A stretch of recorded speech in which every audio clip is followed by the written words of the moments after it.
Mi nombre es Alex López y escribo y lanzo libros gratis cada 14 de febrero y 27 de agosto.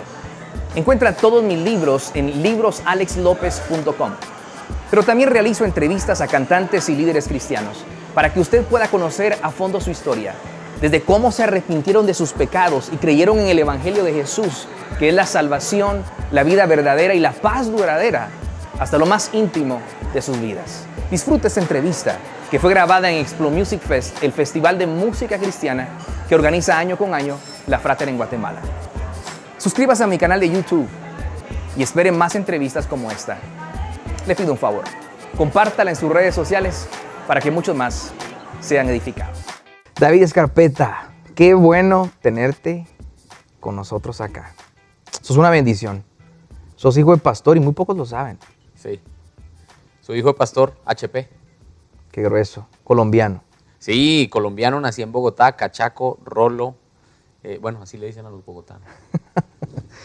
A los 6 años entrar al conservatorio. ¿Qué te lleva a entrar al conservatorio? ¿Por qué empezaste a estudiar y qué estudiaste ahí? ¿Cómo marcó eso tu vida? Bueno, todo empezó cuando estaba en el vientre de mi mamá. Yo no me acuerdo de nada porque uno no se acuerda de eso, pero mi papá me dice que cuando estaba en el vientre de mi mamá, él puso sus manos ahí sobre ese vientre y profetizó sobre mí. Entonces dijo, tú te llamarás Hermófilo, pero dijo, no, mejor David. Dijo, tú te llamarás David, y dijo, te llamarás David porque vas a ser un salmista como el rey David, vas a cantar como el rey David, vas a adorar como el rey David.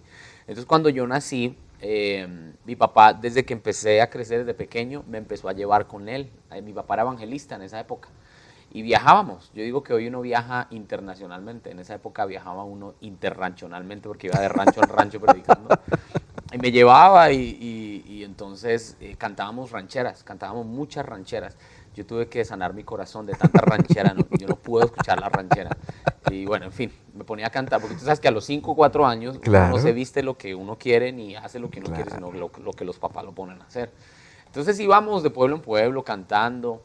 Y ya como a los 6 años mi papá me dijo, bueno, ya tú estás destinado para este propósito, así que vámonos. Y me puso a estudiar piano a los 6 años, me metió en el conservatorio a la fuerza. Y pues, o sea, yo no quería porque uno de músico quiere ser empírico, o sea, que le fluya naturalmente y wow, ojalá, y sin tener que prepararse ni nada. Pero empezar a leer partitura, eso es muy tedioso. Pero tuve que pasar ese proceso y me empecé a enamorar de la música mucho más. Y empecé a crecer, ya desde los 6 hasta los 10, 12 años. Papá me metía en conservatorio, podía, en donde sea. Me metió hasta en clases de piano, de órgano, de 2 teclados, no sé si tú has tocado. Sí. Esos que suenan así con el bajo. Ajá. Y yo me dormía encima de ese órgano, pero mi mamá me despertaba y me decía, bueno, vámonos, porque tienes que prepararte. ¿Cuántos hermanos son ustedes? Nosotros éramos 4. ¿Y por qué de 4 vos sos el escogido para eso? ¿Te explicó tu papá? Bueno, fíjate que yo creo que es de Dios también, porque mi hermana canta, mi papá sí no, mi papá no canta por fa, canta por fe. Mi papá se desentona tocando el timbre de la casa. Éramos 4, mi hermana mayor, porque yo soy el segundo, mi hermana mayor ella canta, pero lo hace más como un servicio al Señor en la iglesia, ya se dedicó a otras cosas. Luego yo soy el segundo, yo sí me dediqué a esto. Mi hermano el tercero, ese sí tiene de todo menos de músico. Y mi hermano menor, él era músico, él se fue con el Señor hace 6 años, a los 20 años él se fue con el Señor. Él era muy buen baterista y tenía, yo creo, un buen futuro, ¿no? Ante los ojos de uno, pero el Señor tiene otros planes. Pero si éramos 4, somos 3, de los 3, 2 tienen la vena musical y uno pues se dedicó a eso, que soy yo. A pesar de dedicarte a la música, hubo un tiempo en el que te apartaste durante 6 años de esto. ¿Qué pasó en esos 6 años? ¿Por qué te alejaste? ¿Para prepararte? ¿Qué pasó? ¿Y tú dónde trabajas para la CEA, la DEA? No, mentiras. Claro, muy bien. Lo que sucede es de que en el 2003 yo empecé a la música, la carrera musical, y en el 2000 fueron 3 años, más que nada en Colombia. Grabamos un disco en la iglesia de mis suegros también son pastores, y fue una bendición ese CD, se llama Entre tus brazos, fue un CD de intimidad, de adoración, alabanza en vivo, pero al año 2006 empezamos a hacer una crisis muy fuerte, especialmente con mi hija. Daniela es mi hija mayor. Tú sabes que Bogotá es una montaña, son 2.600 metros de altura, y ella tenía problemas respiratorios muy fuertes, sus pulmones no estaban trabajando, estaba pegada a un tanque de oxígeno. Daniela había quedado inválida a los 6 meses de haber nacido, perdón, al año y medio de haber nacido, quedó inválida ella. Y debido a ese problema empezó a afectársele todos los músculos de su cuerpo, incluyendo el tórax, que el tórax tú sabes que es un músculo. La vejiga también se le dañó, fue terrible, le dio algo que se llama mielitis.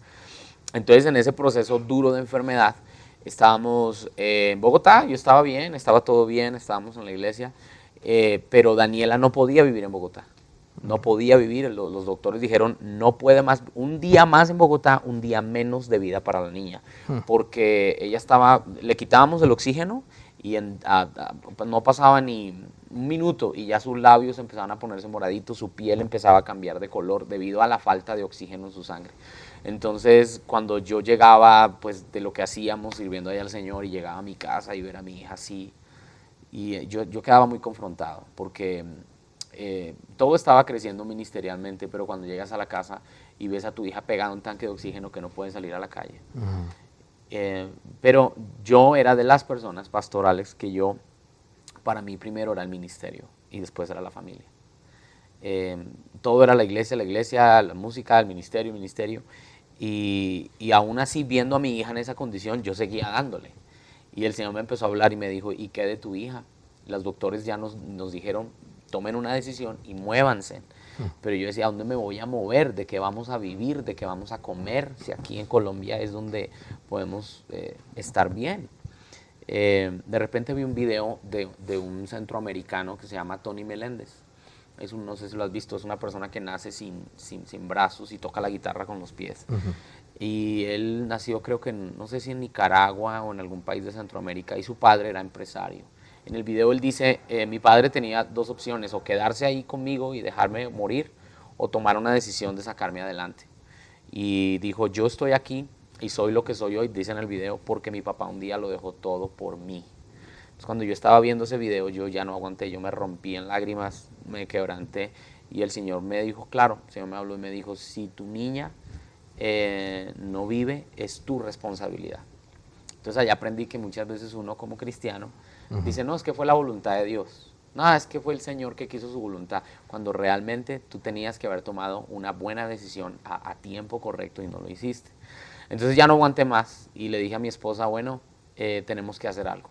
Empezamos a planear el viaje y justo en esa época, Pastor Alex, Colombia estaba viviendo un tiempo de violencia muy fuerte, de secuestros, estaban secuestrando mucha gente, ¿saben? ¿No? La guerrilla y todo eso. Y en ese momento la iglesia de mi suegro estaba creciendo muchísimo. Tenían en esa época como unas 40, 50 mil personas. Y la guerrilla dijo, vamos a secuestrar a empresarios y a pastores de mega iglesias. Y empezaron a mandar cartas de amenazas. La gente pensaba que era un jueguito, o sea, nada, eso no va a ser, pero agarraron a un pastor muy fuerte, de una iglesia muy fuerte, y lo secuestraron. Y fue terrible la experiencia, y entonces después a este, después al otro, y empezaron a mandar cartas, y empezaron a llegar amenazas a la familia. Entonces resulta que la familia pues son los hijos, los yernos, los nietos, todos estábamos ahí. De repente llega un coronel del ejército y dicen, bueno mijo, ustedes se van, ya aquí están sus boletos de avión, mañana ustedes se pierden. Y nos mandaron a uno para Panamá, otros para Miami, otros, porque estaba muy, muy roja la situación, muy fea. Y entonces se dieron esas dos cosas, se dieron lo de esto y lo de la niña, entonces nos mandaron, nos fuimos a Miami. Y el Señor me decía, bueno, tienes que ir a Houston. Me digo, ¿en Houston qué, hermano? Yo no conozco nada. La NASA será lo único que conozco. Y sin conocer a nadie, llamé al Texas Children's Hospital. Para los que no saben qué es Texas Children's Hospital, es hospital que se llama Texas Children. Entonces llamé al hospital de Texas y dije, mire, tengo una niña, porque ellos tienen programas internacionales donde ellos ayudan a pacientes de otros países. Y bueno, en fin. Y entonces yo llamé y me dijeron, no hay recursos para eso. Si usted quiere venir, pague usted la consulta, vale $30,000 la consulta primaria, y después de ahí mire todo el tratamiento. O sea, no venga. Pero yo sentí en mi corazón que Dios me dijo, es Houston el lugar donde yo te voy a llevar. Y entonces yo le dije a mi esposa, vámonos. Estábamos en Miami donde un amigo, compramos los boletos, nos fuimos para Houston, conseguimos una familia que sin conocerla nos recibió 3 semanas. Dijo, se pueden quedar en casa 3 semanas, y en esas 3 semanas miren a ver qué hacen. Entonces yo le dije, bueno, vamos al hospital, tocamos la puerta para que empiecen a hacerle tratamientos a la niña. Año 2006 fue eso. Y llegamos a Houston sin conocer a nadie, nos recibió esa familia colombiana en el aeropuerto, nos llevaron a su casa, empezamos a tocar puertas con los doctores, con las clínicas, el Señor empezó a abrir puertas, abrir puertas, abrir puertas, empezó a traer gente que empezó a ayudarnos. Y ahí empezó la aventura. Entonces, del 2006 al 2009 fue un tiempo de dedicarse a la familia, fue un tiempo de dedicarse a mis hijos, fue un tiempo de creerle al Señor por nuevos retos, por nuevos tiempos, sin tener nada, sin saber para dónde vamos. Duramos 4 semanas durmiendo en el piso con mi esposa, mis 2 hijos. Pero sabes que ahora, de ver todo lo que Dios ha hecho, cuando tú miras para atrás, tú dices, valió la pena realmente esa decisión que tomamos. Y bueno, cuando eso pasó, en el 2009, yo dije, yo en el 2006 dije, no más la música, me voy a dedicar a mi familia, y si el Señor quiere que yo le sirva, pues yo le voy a servir, pues yo amo al Señor. Yo no estoy aquí porque como que me creo el ministro, no, yo amo al Señor. Así no fuera pastor o músico, yo iría a la iglesia, serviría, yo no sé qué haría, a lo mejor estaría en la cámara como uno de estos hermanos, haciendo algo, pero yo sirvo al Señor por amor. Entonces, cuando eso sucedió, el Señor empieza a hablarme otra vez a mi corazón y me dice, bueno, ¿qué onda con la música? Necesito que empieces otra vez, necesito que empieces a escribir. Entonces, ¿qué pasó? Empecé a escribir de todas las experiencias que pasamos con Daniela, y Daniela es mi hija, y empecé a escribir, y ahí nació un disco muy bonito que se llama Volver a Respirar. Volver a Respirar, ahí salieron canciones, bueno, ahí está Libre Soy, Volver a Respirar, tantas canciones que han bendecido a la gente, Es por ti, y el disco se fue internacionalmente y empezó a bendecir a tanta gente en tantos lugares, y sobre todo por el testimonio de la niña que estaba como impregnado en ese CD. Y ahí empezó otra vez como a reabrirse, ¿no? Ese camino en la música, y fue una experiencia muy bonita. Me acuerdo que yo no tenía dinero para ese disco, porque un disco, tú sabes que hay diferentes categorías de hacer discos, ¿no? Si quieres hacer un disco casero, pues va a salir baratico y tal, la cosa, pero si quieres hacer un disco que suene en las emisoras, en las radios internacionales, y que suene por... Tú ya sabes, porque tú eres músico, ¿no? Tú tocas el acordeón, entonces, ¿no? No, mentiras. Entonces, es que me dijeron que tenías un grupo norteño, ¿no? Entonces, mentiras, pastor, mentiras. Tú eres mayor que yo, perdóname. 3 años, por favor, 3 años, poco por respeto. favor, perdóname. Entonces, empezamos a conseguir dinero, y una grabación de esas costaba muchísima plata, mano, muchísima. Y yo no tenía el dinero, y mira, milagrosamente el Señor empezaba a mandar gente a la puerta. David, yo no sé para qué tú necesitas esto, pero el Señor me dio la orden que viniera, te trajera. Un día me acuerdo, una persona que yo ni menos esperaba, me trajo un sobre con $7,000 que necesitaba para finalizar el disco. A los que no saben, el hacer un disco profesional cuesta mucho dinero, estamos hablando de decenas de miles de dólares, y yo necesitaba ese dinero, y dije, Señor, y así de un lado, de otro lado, y así se hizo Volver a Respirar, fue algo milagroso. Y ahí empezamos otra vez, en el 2010 arrancamos con la música, y también la razón por la cual cesé un poco la música es porque nos dedicamos también al pastorado. Cuando en el 2006 llegamos, el Señor abrió una puerta en una iglesia muy hermosa que se llama Grace, ahí en Houston, y empezamos un ministerio en español dentro de Grace. ¿Con cuánta gente comenzaron? 25 personas. ¿Y cuántos hay ahora? Ahora somos más de 2,000 personas. Pero bueno, en Estados Unidos, aquí a lo más, 2,000 se los tengo en la sala de mi casa, bueno, pero en Estados Unidos. No, yo digo, si 2,000 es un montón. No, pero tú llegas aquí a Guatemala, a Centroamérica, las iglesias son demasiado grandes. Pero en Estados Unidos cuesta tener una iglesia grande, pero el Señor ha sido lindo, ¿no? Entonces también nos hemos dedicado a eso, y hubo una lucha, pastor, que creo que tú te identificas con eso, en que la música como que quiere pelear contra el pastorado, y uno dice, ay Dios mío, ¿qué hago? Me voy por acá, me voy por allá, me dedico a la música, me dedico al pastorado, pero yo he aprendido a que esas dos cosas van de la mano, porque cuando eres pastor, tienes el corazón de pastor, entiendes y sientes lo que un pastor siente cuando no le va bien en un evento que ha traído un artista, y el pastor viene y le dice, oye, mira, no nos fue tan bien, pero como tienes corazón de pastor, entiendes la realidad de pastor, ¿me explico? Pero al mismo tiempo tienes corazón de salmista. Eso es algo que es innato en tu vida, escribir, hacer música. Yo no puedo vivir sin eso.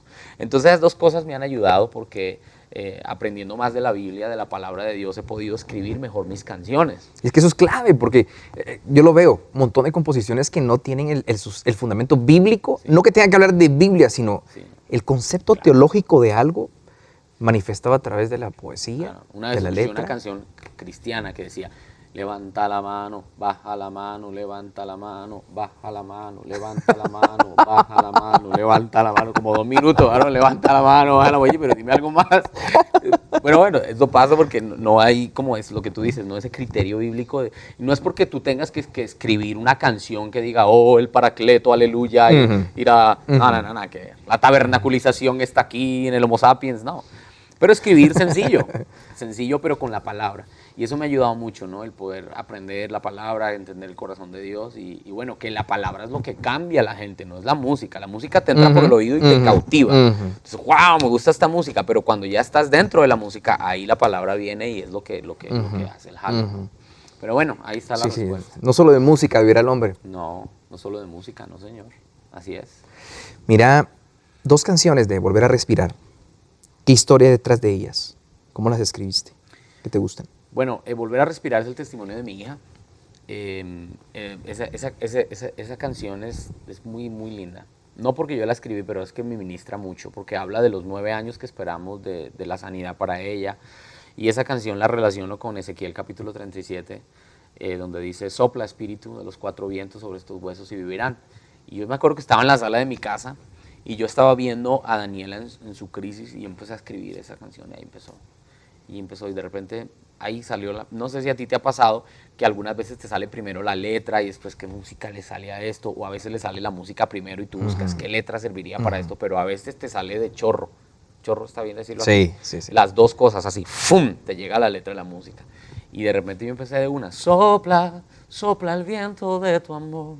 Sopla, sopla espíritu, danos vida, danos luz, llena de esperanza el corazón. Y volver a comenzar y volver a respirar, porque fue un nuevo comienzo, fue todo. Y ahí se vino y ahí escribimos la canción. Esa es Volver a Respirar, que la pueden buscar en YouTube. Hicimos un videoclip bien lindo con el testimonio de la niña, que a través del videoclip tú ves lo que pasó. Otra canción que hicimos se llama Huellas, que esa canción nació con la muerte de mi hermano. Mi hermano, que falleció a los 20 años de cáncer, se fue con el Señor, y esa canción de Huellas nació inspirada en esa. Entonces esa canción la dedico a personas que tuvieron un ser querido que falleció. Pero esa canción no es simplemente para darnos golpe de espada o algo así, sino es la voz de Dios hablándonos a nosotros en un tiempo de luto, ¿no? Y es bonita, se llama Huellas. Esas 2 canciones tienen historia en Volver a Respirar. Volver a Respirar, ¿la hiciste con los ojos secos o con lágrimas en tus ojos? Uy, sí, no, ese disco fue con corazón desgarrado, pero sabes que tú debes saber de esto, cuando pasas experiencias duras es cuando un perfume más rico puede salir, ¿no? Y cuando tú vives lo que vives, no sé si te ha pasado, tú has escrito canciones, ¿verdad? Sí, tú me contaste el otro día, tú escribiste una muy conocida que se llama Mi corazón entona la canción. Qué bueno, esa canción. Cuando era niño. Cuando era niño. Mentira. Entonces, recuerdo que esta canción de Volver a Respirar, la gente le gusta mucho y siempre la gente dice, oye, pero ¿qué tiene esa canción? Porque hay canciones que tienen algo más que la misma canción, pero es la historia que está metida y sin ni siquiera la gente saberlo, eso se siente en el espíritu, que la gente dice, algo hay detrás de esta canción, quiero saber qué es. Y sí, claro, ahí es cuando uno expresa, dice, no, esto fueron lágrimas, sufrimiento, corazón, y bueno. Me preocupa cada vez que escucho predicadores que están adorando las añadiduras de Dios y no al que debemos buscar, a Dios mismo. O sea, Dios es suficiente, lo demás es un extra. Y hablan de que venimos a Cristo para prosperar, y Dios prospera. Sí. Dios nos bendice, pero hay cristianos pobres también, que están esforzándose por salir adelante. Viene gente que habla sobre sanidad total. Nada te va a tocar, nadie se va a enfermar, y esto no es la Biblia. El mismo apóstol Pablo decía que tenía un aguijón en su carne que había pedido que se lo quitara. Algunos creen que era una enfermedad, no sabemos qué era. Timoteo, por causa de estos muchos problemas estomacales, toma un poquito de vino, ¿verdad? No, un poquito, no estoy pidiendo a la gente que se ponga borracha, pero eso lo dice el apóstol Pablo, porque el agua estaba contaminada, tenía problemas, no sabemos. Sanidad total, prosperidad total, presencia de Dios, manifestaciones. Hay momentos duros como Pablo y Silas, presos en el calabozo. Y el Señor dijo, en el mundo tendrán aflicción, pero confíen, yo he vencido al mundo. ¿Qué podés decirle a toda esta gente que está atravesando por el valle de sombra y de muerte, que dicen muchos que nunca pasamos los cristianos? Porque si vos tuvieras una teología en donde Dios te libra de eso y se te muere un hermano y tu hija está enferma, se acabó Dios para vos. ¿Qué puedes decirle a esta gente sobre esto? Porque es vivir con pruebas. Claro. Eso que dices es tremendo. ¿Y sabes por qué pasa eso, Pastor Alex? Porque la gente, el cristianismo de hoy en día, está basado en todo menos en la palabra. Y cuando tú realmente entiendes que tu vida cristiana tiene un fundamento que es Jesús, y ese mismo fundamento es su palabra, tú entiendes que la palabra misma, dice la Biblia, que te redarguye, te exhorta, te confronta, y te enseña. Entonces la palabra es eso. Yo vivo por lo que la palabra de Dios me dice, y la palabra de Dios es completa. Por ejemplo, Eclesiastés capítulo 3, tú lo abres y dices, tiempo para nacer y tiempo para morir. Pero ¿qué hacen los cristianos de hoy en día? Ay, no, quite la muerte, deje la vida. Tiempo para reír y tiempo para, ay, no, deje el llanto, deje la risa. Tiempo para plantar y tiempo para arrancar. Ay, no, no me hable de arrancar, hablemos solo de plantar. Tiempo para edificar y tiempo para destruir. Ay, no. Entonces, somos expertos en mochar la palabra y tomar lo que nos conviene. Pero cuando yo camino con Jesús, yo aprendo que la palabra es completa. Y si tengo tiempos para llorar, también voy a tener tiempos para reír. Y si tengo tiempos de plantar, también a veces Dios va a tener que arrancarme. Y eso va a doler. Y si Dios quiere que edifique, primero Dios va a tener que romper lo que no sirve y que está edificado. Y eso pasa en la vida cristiana de muchos de nosotros. Cuando realmente tú entiendes que recibir a Cristo en tu corazón, y el recibir a Cristo en tu corazón no es simplemente ir a una iglesia, cantar 3 canciones, escuchar un mensaje bonito y ponerle like a todos los predicadores en Facebook, sino cuando tú le dices sí a Jesús, es que estás poniendo un pie en el ring de boxeo. Estás poniendo un pie en el campo de batalla, y que hay una guerra espiritual. Muchos de nosotros decimos, Señor, tú me vas a dar la victoria, y queremos victorias. Pero papito, no hay victorias sin batallas, no hay victorias si no hay guerra. Señor, dame la corona. ¿A quién se le da la corona? A los que ganan. Señor, yo voy a recibir trofeo a los que ganan, y para ganar tiene que haber una competencia. Entonces nos estamos volviendo, y lo que tú dices es muy importante, nos estamos volviendo en una generación de personas, no sé a ver si me puedo explicar con eso, como un bebé que no tiene antivirus, que se enferma fácilmente, que no tiene su sistema inmunológico bien fuerte, ¿no? Y hay muchos cristianos así, que espiritualmente el sistema inmunológico espiritual no les funciona. ¿Por qué? Porque no quieren exponerse a los virus, no quieren que los toque las enfermedades, no quieren poder tener pruebas, o sea, quieren ser plásticos. Entonces tenemos Barbies espirituales, que son, aparentan una vida cristiana chévere, no pasa nada y todo va a estar bien, y nosotros como líderes tenemos que tener cuidado de ponernos arriba en el púlpito simplemente como Barbies espirituales, diciéndole a la gente, este es un mundo, es un universo feliz, alegre, y la gente cuando llega el lunes y se enfrenta a entre semana, va a decir, pero entonces, ¿cómo hago yo para enfrentar esto? Lo que tenemos que predicarle a la gente es la palabra, no juicio, no condenación, ¿no? Una de las cosas que me gusta de Jesús es que Él nos enseña a predicar la verdad, pero con amor. O sea, y a veces nosotros, por querer amar tanto a la gente, no le decimos la verdad. No le decimos la verdad.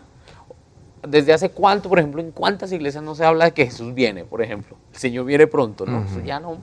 ¿Jesús de cuándo? Y muchos cristianos no saben cosas elementales como el rapto, la venida del Señor, o el juicio que va a venir sobre la tierra, o la persecución que puede venir sobre los cristianos. Mira lo que pasó en Estados Unidos este fin de semana.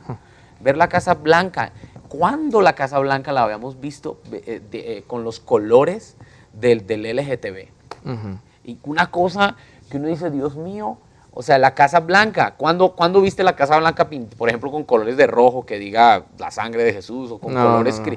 Pero esto fue histórico lo que pasó el fin de semana, pero histórico. Es una cosa que el mismo gobierno de frente le está diciendo a Dios, nosotros somos los que te decimos a ti cómo es que tenemos que gobernar, ¿no? Y con la aprobación, que ya tú sabes, ¿no? Lo que se dio, los matrimonios del mismo sexo. Y la iglesia, los cristianos, no, pues la iglesia es cantando los 3 coritos, pero no hay una formación completa de que hemos sido llamados a ser guerreros del Señor, ¿no? Pues esa es una enseñanza de Dios a mi servicio, no yo a su servicio. Totalmente. Eso, totalmente, porque, por ejemplo, yo el otro día le decía a mi iglesia, le decía, ¿hace cuánto que tú no le dices al Señor, Señor, qué necesitas? Señor, ¿necesitas algo? Y cuando tú miras la vida de Jesús aquí en la tierra, los que cautivaron el corazón de Jesús fue María, por ejemplo. María se la pasaba diciéndole todo eso al Señor, todo el tiempo. ¿Qué necesitas? Con sus actitudes. Señor, necesitas algo, aquí estoy para servirte. Pero la gente vino ya a las iglesias a decirle, Señor, necesito. O sea, lo que tú dices, ¿no? Pero ¿hace cuánto no le decimos al Señor, papá, ¿qué tú necesitas hoy? ¿Qué puedo hacer por ti? No, Dios no necesita nada. ¿Cómo que Dios no necesita nada? Dios está buscando adoradores, Dios está buscando obreros, porque la mies es mucha. O sea, Dios está buscando gente, ¿no? Y bueno, pues así es. Y la búsqueda de obreros dice, oren para que el Señor mande obreros a la mies. Y luego dice, vayan ustedes. Y el siguiente capítulo los pone en parejas. Sí. Y los envía. Increíble. Yo creo que debemos orarle al Señor y ser ejemplo, modelar la fe para que esta generación sea como crecí yo. El rollo era tener una Biblia y leerla. El rollo era servir, pero no dentro de la iglesia nada más, sino donde fuera. Y eso me encanta, por ejemplo, Santiago Benavides, no sé si lo conoces, pero lo vas a conocer, es colombiano. Estuvo aquí en Explore Music Festi y él es fantástico. Él viene a la iglesia y pregunta, ¿de dónde puedo ir a tocar? O sea, vino a la iglesia y pregunta, ¿dónde puedo ir a tocar? Y lo vamos a llevar, viene en octubre, lo vamos a llevar a La Limonada, una zona roja en Guatemala, y va a ir a cantar. Le dice, vamos a la Universidad de San Carlos de Guatemala, y allá va. Y no dice, mire, cuánto me van a pagar, que va a haber extra, nada. Él quiere servir. Necesitamos eso de nuevo acá, de nuevo. David Scarpeta, qué bueno que seas un hijo de Dios con pruebas, como el apóstol Pablo, como todos los discípulos, como el mismo Jesús que entregó su vida por nosotros. Pero antes de terminar, porque realmente es una bendición tenerte aquí, nos has edificado. Antes de terminar, yo creo que hay algo que te gusta mucho de niño y son las canciones rancheras. No, bueno, es que canté muchas rancheras. Yo sé, hermano. pero 4 años te iban a cantar. Sí, 4. ¿Cuál era la canción así, por excelencia, que tu papá gritaba? Porque no cantaba, me dijiste. Me acuerdo una que era la de Esther, la historia de Esther, y decía, imagínate un niño de 5 años cantando eso, Dios. O sea, después de esto va a necesitar sanidad interior, alguien que me ministra en la esquina. Yo cantaba, en una tierra lejana, al otro lado del mundo. Voy a cantar como ese niño. Aconteció en el pasado, niño así chiquito, el caso que yo refiero en una tierra lejana. Y me salía el mexicano. En el reinado de Asuero. Y seguía, man. No, esa no es mi voz, aclaro. Va a pensar que yo canto así. No. Uy, ya no voy a Explore Music. No, hermano, venga, yo no canto así. Así canta el pastoral, yo no canto así. Tenía 5 años cuando cantaba eso. Ay, ¿sabes qué me acuerdo? Estaba cantando una ranchera en una ciudad, en un pueblito de Colombia. Los pueblitos de Colombia tienen nombres rarísimos como acá, ¿no? También allá. Morro, plancho, guachene. O sea, si uno está administrando lenguas, diga morro, plancho, guachene, allí está, fluya. Yo me acuerdo que terminé de cantar esa y me fui, porque uno 5 años, uno que se va a quedar escuchando la predica del papá, que uno ya se las conoce. Me fui a la esquina donde había una cantina que tomaba, no sé cómo se le dice aquí, donde hay lugares donde... Sí, una cantina, un bar. Y habían como 3 manes ahí. Y la iglesia era muy chiquita, entonces escuchaba todo. Entonces ya habían escuchado que yo había cantado. Y yo fui con un amigo que tenía 10 años. Yo tenía 5, él tiene 10. Y entonces yo voy a comprar unos dulcitos, él me acompaña, va conmigo para cuidarme. Y hay un borracho ahí que me dice, venga. ¿Usted es cierto? Yo, ¿qué? ¿Yo soy qué? ¿Usted es chino? Chino en Colombia le dice a los muchachos, a los niños, venga, chino, ¿usted es el que está cantando en la iglesia esa ranchera? No, esa. Sí, señor, yo canto rancheras, le digo. Me dice, cántese una de Vicente Fernández ahí, para esta mesa. Yo le dije, no, yo de Vicente Fernández no canto, no. Pepe Aguilar. Dije, no, tampoco. Yo le canto cristiana, le digo yo, si quiere le echo una cristiana. Y el borracho me dice, bueno, listo, suéltela, échela. Y le canté una, hermano, que se llama Mis zapatitos rotos. ¿Y cómo va esa? Esa, no me acuerdo de la melodía, pero esa canción es para cortarse las venas, hermano. Sé que esa canción es de un niño que tiene un hoyo acá en el zapato así acá y tiene un otro acá porque el papá se toma la plata. Toma la plata y dice, papi, tú te tomas la plata. Claro, y tengo mis zapatos. No, el borracho era así, el borracho me mira. Claro, era ver a su hijo. Y venga, borracho que se respete, llorón y generoso, hermano. Y el borracho mete la mano a la bolsa y dice, no, esto está tremendo. Y saca un billete grande. En esa época era el billete más grande, como dice $100 hoy. Y me lo pone en la mano y de una al borracho. Y le dije, no. Le dije, yo no puedo recibir nada de alguien que no conozca. Mi papá me dijo que yo no puedo recibir nada de los extraños. Y el que venía conmigo de 10 dijo, yo sí, venga. Y lo agarró. Y yo le digo, ¿y usted qué es lo que está haciendo? Me dice, no, somos un ministerio. Usted canta y yo recojo las ofrendas. Esa fue una historia de las rancheras que me preguntaron. ¡Qué terrible! Ay, Dios mío. Un día esto le canto ranchera. Ay, no. ¿Qué agradeces haber estado, para terminar, hoy sí, abajo del liderazgo de Tito, tu papá? Perdóname, ¿qué agradezco? Tu papá es Tito, ¿verdad? Sí, mi papá es Tito, sí. Tito. De haber estado con él, viajar con él. ¿Qué agradeces de esos momentos? Yo creo que, bueno, 2 cosas te voy a mencionar. La primera es de que si no hubiera sido por eso, tal vez en mi corazón no hubiera amor por el ministerio.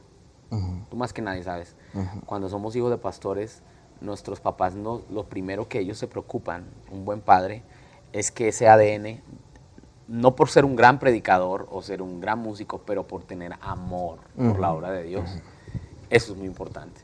Me acuerdo que mi papá también me tomaba de chiquito y viajábamos con los Voceros de Cristo. Okay. Un dueto muy conocido Sí, aquí en Guate, claro. Pero cuando eran los originales, Okay. Álvaro bueno, Eduardo Silva. Y yo era niño, yo tenía 8 años y yo veía cómo ellos cantaban, como el Señor, y viajábamos de pueblos o hacíamos de todo, pero yo me enamoré del ministerio. Y me enamoré de una buena manera. No como muchos ahora están enamorados del ministerio por el billullo. ¿No? Yo me enamoré por amor al Señor. Y 2, lo segundo que agradezco yo es de que pude vivir una vida cristiana chévere. O sea, el hijo de pastor ve cosas chéveres que no ven en la iglesia. O sea, yo me sé chistes, hermano, de la iglesia, pero nos podemos quedar aquí toda la tarde yo echando chistes de pastores, de lo que le pasó a este, de lo que le pasó a otro. Y eso me hizo ver que Dios lo permite para que vea la gente y veamos nosotros como hijos de pastores que la vida cristiana es chévere. O sea, es divertida, que también las cosas divertidas que pasan. Yo he visto hacer pastores cuanta cosa, aquí me descoso de la risa si te contara. Entonces, esas 2 cosas las aprecio mucho. 1, el amor por el ministerio, y 2, el poder disfrutar de todo lo que se vive en una iglesia, ¿no? Ya para terminar, te contesta, por ejemplo, era una profeta que profetizaba con los ojos cerrados. Ella no abría los ojos. Todos estábamos ahí. Entonces ella decía, así te dice el Señor, así te dice el Señor. Y yo no sé por qué no abría los ojos. Y el pastor tenía una panza dura, tenía púlpito propio, ponía la Biblia y empezaba a predicar. Y ella empezó, y le pone la mano así al pastor y dice, sierva mía, ¿por qué ese bebé que viene en camino? Y ella no lo miraba y todo. No, pero en serio. Sí, te digo, hijo de pastor, que tanta cosa no ve. Y entonces todo el mundo así callado, no se atrevía. Y el pastor la dejó que se soltara. Sierva mía, ¿por qué ese bebé que viene en camino es un varón de Jehová? Y luego le dice, porque he visto tus lágrimas, mujer, diciendo cesárea no. Pues así dice Jehová, será parto normal, aleluya. Nadie decía amén ni nada. Luego el pastor le pega así en la mano. Cuando le pega así en la mano, ella abre los ojos. Se da cuenta que no solamente es un varón, sino el pastor de la iglesia. Ella dice, en lo espiritual, dice Jehová, en lo espiritual. Y se fue por allá. Pero bueno, esas son cosas que yo agradezco de ser hijo pastor, que ves tanta cosa. Ay, no. David, Dios te sigue usando. Gracias por tu tiempo. Gracias a ti, pastor. Saludos a la familia. Y gracias a la Frater, que ha sido de mucha bendición también para nosotros como familia. El pastor Jorge, que también nos ha bendecido mucho. Y bueno, les bendecimos. Gracias por esta invitación. Un gusto. Espero haya disfrutado esta entrevista. Suscríbase a mi canal en YouTube y espere más entrevistas como esta. Le pido un favor, compártala en sus redes sociales para que muchos más sean edificados. Y descargue todos los libros gratis que he escrito en librosalexlopez.com. Que Dios le bendiga.